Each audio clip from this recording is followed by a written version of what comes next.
선 하나로 추세를 알아볼 수 있을까요? 물론 알 수 있습니다. 선 하나로 현재 추세가 하락 추세인지 상승 추세인지를 알 수 있습니다.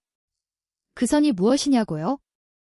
그 선이 무엇인지를 말씀드리기 전에 주가가 하락 추세에 있거나 횡보하는 경우 주가는 저가에서 평균 몇 %나 상승하다가 하락하는지 생각해 본 적이 있나요?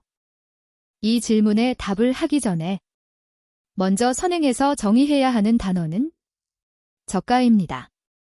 저가라고 말하면 어떤 저가를 말하는가요?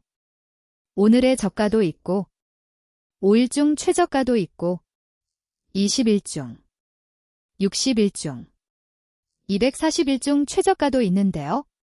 그렇죠. 주가는 고정된 가격이 아니라 하나의 흐름입니다. 그러므로 저가라고 하면 여러 저가 중 하나를 특정해야 합니다.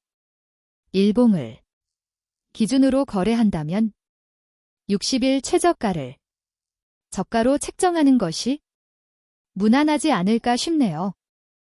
주가가 하락 추세에 있거나 횡보하는 경우 주가는 저가에서 평균 몇 %나 상승하다가 하락할까요?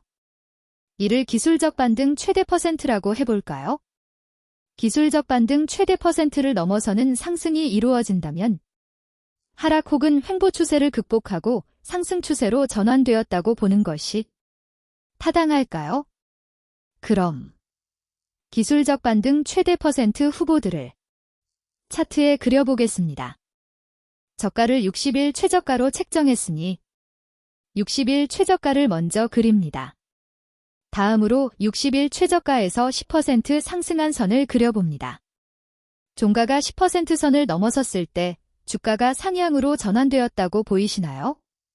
원으로 표시한 부분에서 10% 선을 넘어섰는데 금방 선을 다시 이탈하고 하락의 길로 돌아가네요. 아마도 10% 선은 기술적 반등 최대 %로는 조금 부족한 듯 합니다.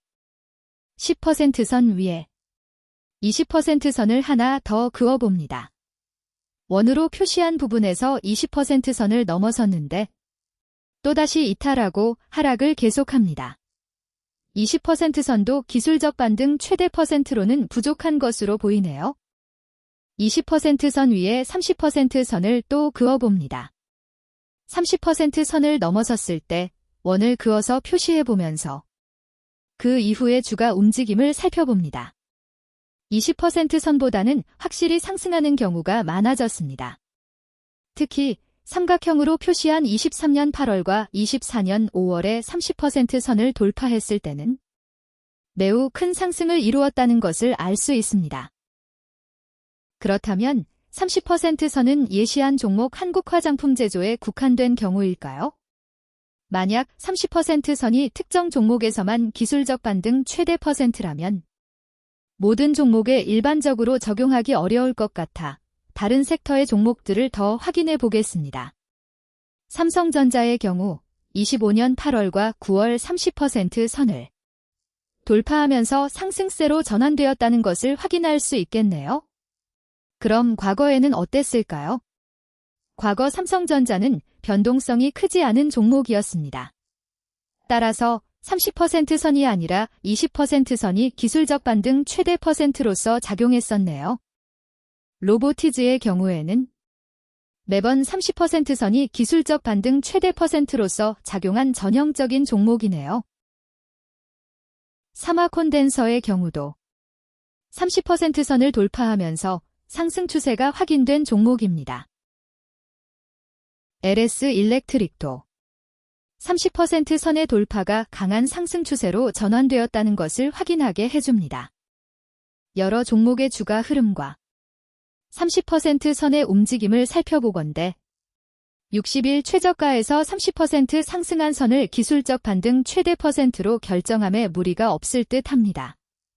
단, 주가의 변동성이 크지 않은 종목의 경우 상승 추세 전환이 아니라 꼭지점에 매수할 수 있는 가능성도 있으므로 변동성이 작은 종목은 다른 기준선을 사용하는 것이 바람직하게 보이네요. 결론적으로 60일 최저가에서 30% 상승한 선 하나를 차트에 그려놓아도 추세 판정에는 큰 무리가 없겠죠? 여러분은 어떻게 생각하세요?